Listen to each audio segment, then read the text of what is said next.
ఇది మా school first day 2024.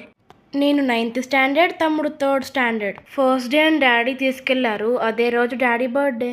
ఇలాంటి బర్త్డేస్ వచ్చినప్పుడు, పండుగలు వచ్చినప్పుడే డాడీకి వర్క్ ఉంటుంది. పాపం ఆ రోజు కేక్ కటింగ్ కూడా చేయలేదు డాడీ. కేక్ తెచ్చుకునే టైం కూడా లేదు. అయినా డాడీకి ఇలాంటి పెద్ద ఇంట్రెస్ట్ ఉండదు. మా బర్త్డేస్ కూడా అంతే. ఎందుకు అని అంటారు. తలస్నానం చేసి బట్టలు వేసుకుంటే చాలదా అంటారు. నిజంగా ఈ కేక్ కటింగ్ అసలు ఎలా వచ్చిందో కానీ నాకు కూడా పెద్దగా ఇష్టం ఉండదు. అందరికీ ఇది ఒక పెద్ద ఫ్యాషన్ అయిపోయింది. అందరూ చేస్తున్నారు, మనం కూడా చేయాలి అనుకుంటున్నారు అందరూ. నాకు అసలు క్యాండిల్స్ వెలిగించడం కూడా ఇష్టం ఉండదు. వెలిగించినట్టు వెలిగించమంటారు, ఊదమంటారు. బర్త్డే రోజున దీపాన్ని ఉఫ్ అంటమేంటి అసలు. తర్వాత క్రాకర్ లాంటి క్యాండిల్ వచ్చింది. ఇంకా అదైతే ఊదే పని లేదు కదా అని అందరూ పెడుతున్నారు. కానీ అది వెలిగి వెలిగి వెలిగి అదంతా కేక్లోనే కదా పడేది. మళ్ళీ దాని నుంచి ఒక చండాలమైన పొగ ఒకటి. మేము ఇంకా కిందకి వెళ్ళేసరికి బస్సు వచ్చింది. డాడీ బస్సు ఎక్కేయమన్నారు, మేము ఎక్కేసాము. ఒక్కొక్క చోట అయితే పేలుతున్నాయంటే కూడా అదే క్రేకర్ క్యాండిల్. నాకు ఇప్పుడు అది కూడా ఇష్టం లేదు.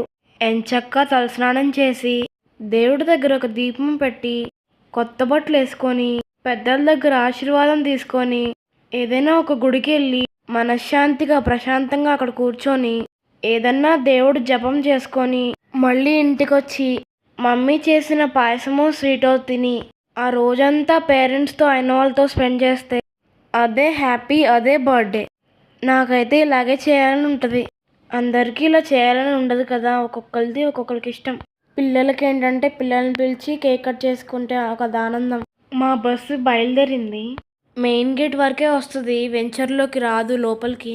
లక్కీగా మాది ఇక్కడే ఉండబట్టి సరిపోయింది. లేదంటే ఆ మూల నుంచి నడుచుకుంటూ రావాలి. ఎగ్జాక్ట్లీ 8:10 to 8:15 లోపలే వస్తుంది. 8:30 కల్లా ప్రేయర్ స్టార్ట్ అవుతుంది. 8:30 తర్వాత వెళ్తే గేట్ క్లోజ్. అది పేరెంట్స్ తీసుకెళ్ళినా, స్కూల్ బస్ తీసుకెళ్ళినా. మళ్ళీ గేట్ని 9కే ఓపెన్ చేస్తారు. అంటే హాఫ్ అన్ అవర్ జరుగుతుంది ప్రేయర్ మాకు. ఇది మా school second day. Starting days కదా, తొందరగా లేస్తున్నాం, తొందరగా యూనిఫామ్ తీసుకోలేదు, అందుకే సివిల్ డ్రెస్ వేసుకెళ్తున్నాం. మాటలు చెప్పుకుంటూ షూస్ వేసుకుంటున్నాం. కానీ ఇప్పుడైతే అంత టైం కూడా ఉండట్లేదు. ఓ పక్క తింటుంటే ఇంకో పక్క రెడీ అవుతున్నాం. డాడీ తినిపిస్తారు, నేను రెడీ అవుతాను. అదే చేత్తో తమ్ముడు కూడా తినిపిస్తారు, మమ్మీ రెడీ చేస్తుంది. లేచిన దగ్గర నుంచి బస్ దగ్గరికి వెళ్ళే వరకు ఉడుకులు పడుకులే. అసలు రెడీ అవడానికి టైమే సరిపోవట్లేదు. మమ్మీ స్టార్టింగ్లో మా పనులు మాత్రమే చేసేది. అంటే మాకు టిఫిన్ చేసి పెట్టడము, వంట చేయడము, రెడీ చేయటం. కానీ ఇప్పుడు తన పనులు కూడా చేసుకుంటుంది మా పనులతో పాటు. అంటే కుకింగ్తో పాటు మమ్మల్ని రెడీ చేయడంతో పాటు ఇల్లు ఊడ్చేసి మాపేసేసి ఇంకా తను కూడా రెడీ అయిపోతుంది మాతో పాటు. ఒక్కొక్కసారి మేము స్కూల్కి వెళ్ళక ముందే పూజ కూడా అయిపోతుంది. అలా పనులు ఎక్కువైపోతున్నాయి మమ్మీకి. ఒక పక్క డాడీని చూసుకోవాలి, ఇంకో పక్క మమ్మల్ని చూసుకోవాలి, ఇంకో పక్క పనులు చేసుకోవాలి. ఇంకా నేను ఉన్నానంటే మార్నింగ్ 5కి లేచి చదువుకుంటున్నాను. నేను 7 వరకు బుక్ దగ్గర నుంచి లేవను. ఇంకా 7 నుంచి తర్వాత నా పనులు నాకు ఉంటాయి కదా, తినడం, రెడీ అవ్వడం అని. అందుకే మమ్మీకి హెల్ప్ చేయడానికి కూడా కుదరట్లేదు. డాడీ చేస్తారు, అది మాకు తినిపించడంలో.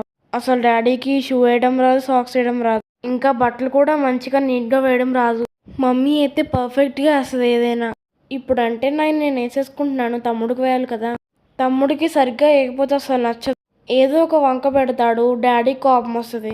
అందుకే డాడీ అసలు వేయడం కూడా మానేశారు. మాకు ఇక్కడికి వచ్చిన తర్వాత ఒక విషయంలో హ్యాపీ. ఎందుకంటే మెట్లు ఎక్కే పని, దిగే పని తప్పింది. దానివల్ల టైము సేవ్ కూడా అవుతుంది. బ్యాగ్లు వేసుకొని ఎక్కాలంటే ప్రాణాల మీదకి వచ్చేది. ఇప్పుడు కూడా ఒక్కొక్కసారి కరెంట్ పోతుంది ఈవినింగ్ వచ్చేసరికి. బ్యాగులు వాచ్మెన్ రూమ్లో పెట్టేసి నడుచుకుంటూ వస్తాము. నిజంగా చెప్పాలంటే మా డాడీ ఫ్రీ అయ్యారు. మాకు వాటర్ ఫిల్టర్ లేదు. అది కొనాలంటే 20,000 అవుతుంది కదా. ఆ 20,000 పెట్టుకోలేక రెంట్ హౌస్లో బయట మినరల్ వాటర్ కొనుక్కుంటాం. వాళ్ళు వచ్చి క్యాన్లు వేస్తారు. అలా వేస్తే ఎక్స్ట్రా ఛార్జ్ తీసుకుంటారు. అదేమో డాడీకి నచ్చదు. జాగ్రత్త ఎక్కువ కదా మా డాడీకి. ఇందులో ఏముంది, నేనే తెచ్చేసుకుంటాను, నాయనే తెస్తారు. మా క్యాన్ మోసుకొస్తుంటే మేము చూడలేకపోయేవాళ్ళం. చాలాసేపు మాట వచ్చేది కాదు డాడీకి. వద్దు అలాగని చెప్పినా కానీ ఊరుకునేవాళ్ళు కాదు. మమ్మీ అంటది ఏదో ఒకటి చేసైనా చిన్న ఫిల్టర్ తీసుకుందామని అంటది. డాడీ ఏమో దానికి సహకరించరు. ఇది మా స్కూల్ 3rd డే. చాలామంది అనుకుంటారు మా డాడీ పిసినారి, మా మమ్మీ ఎక్కువ ఖర్చు చేస్తుందని. కానీ నిజంగా చెప్పాలంటే మా మమ్మీయే పిసినారి. ఎక్కడ ఖర్చు పెట్టాలో అక్కడ మాత్రమే ఖర్చు పెడుతుంది. ఎక్స్ట్రా ఏమన్నా తీసుకోమంటే ఏం తీసుకోదు మా కోసం. ఒకవేళ తీసుకున్నా కూడా చీప్ అండ్ బెస్ట్లో తీసేసుకుంటుంది. ఎక్కడ ఆఫర్లు ఉన్నాయా, ఎక్కడ తక్కువ వస్తున్నాయా అని ఎత్తుకుద్ది. కానీ మా డాడీ అలా కాదు. మా డాడీ అస్తమాటు కొనరు, కానీ కొనేది మాత్రం మంచిది కొనాలని చూస్తారు. ఆయనకి ఎక్కువ బ్రాండ్స్ అది ఎలాగున్నా సరే బ్రాండ్లోనే తీసుకోవాలని చూస్తారు. నేను మొన్న ఒక షాప్లో షూస్ చూపించాను మా డాడీకి. అంటే బడ్జెట్లో చూపించాను నేను. కానీ మా డాడీ అవి నాకు నచ్చలేదు, అవి బాగోలేదన్నారు. కానీ కాస్ట్లీవి తీసుకుంటాను నీకోసం అని అన్నారు. మమ్మీ ఏమో వాటికి ఒప్పుకోదు. ఈ వయసులో అంత రేంజ్ ఎందుకు అంటది. చెప్పులదేముందిలే, ఇడిసి అక్కడ పడేయాల్సిందిలే కదా అని అంటది. కానీ నాకైతే ఈ వయసులోనే కదా ఎంజాయ్ చేసేది, ఇంకెప్పుడు ఎంజాయ్ చేస్తామని అంటాను. డాడీకి షూస్ అన్నా, స్పెట్స్ అన్నా, వాచెస్ అన్నా, బెల్ట్స్ అయినా, ఫోన్స్ అయినా, కార్స్ అయినా చాలా ఇష్టం. రోడ్డు మీద ఎక్కడన్నా కారు వెళ్తుంటే చూడండి ఎంత బాగుందో, చూడండి చూడండి అంటారు. డాడీ అలా చూపించొద్దు మాకు, మీరు కొన్నాక చూపించండి చూస్తామంటాను నేను. 4th డే రోజున మేము యూనిఫామ్స్ తీసుకున్నాం.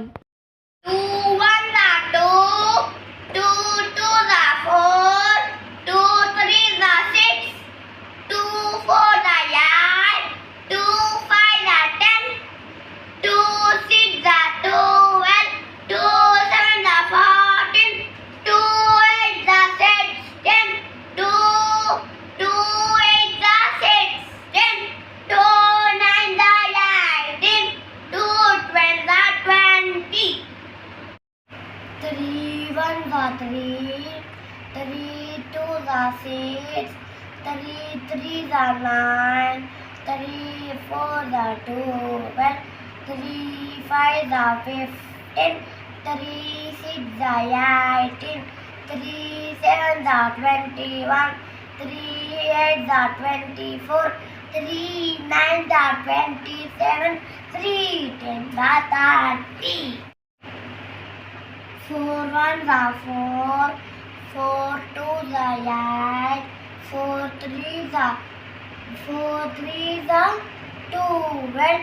4 4 15 4 5 20 4 6 24 4 7 28 4 8 32 4 9 36 4 10 40 2 10 5 3 15 5 4 20 5 5 25 5 6 30 5 5 5 5 25. 5 5 25 5 6 30 5 7 35 5 8 40 40 5 9 42 45. 45 5 10 50